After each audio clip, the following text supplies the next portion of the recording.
Good afternoon, good evening, good morning, good night, whatever you are, Ugandans and friends of Uganda.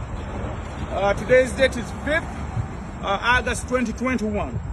We are here next to the Turkey embassy. You see the flag over there. We are waiting for our friends to start the demonstration against the kidnap of our brother Fred Lumbuye Ali in Turkey. We understand a couple of days ago he has been kidnapped by unknown. We know them, we saw the car and we saw the faces, we have the images.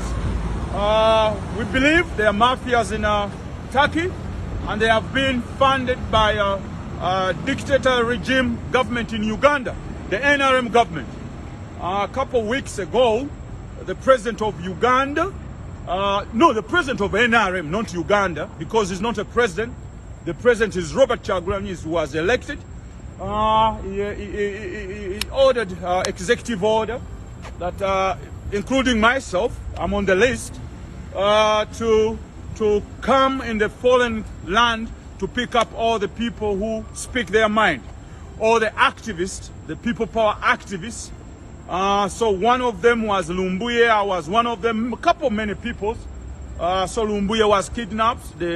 We call the Turkey police, they don't know. And some authorities think that he's somewhere. So we are the embassy of Turkey. We want to ask them as a concerned citizen.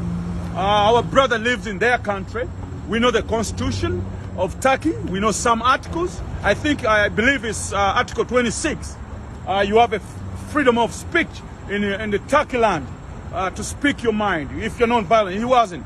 So we want to know if he has any case so we can get a good lawyer. So we're here, we're going to start demonstration in 1 hour. We encourage everybody in DC, Washington to come and join us. It's going to be a peaceful demonstration for our brothers. We're calling it a demonstration against the kidnaps of opposition members in the foreign land, including United States. All right, so we'll see you. I'm still here. We'll keep you updated.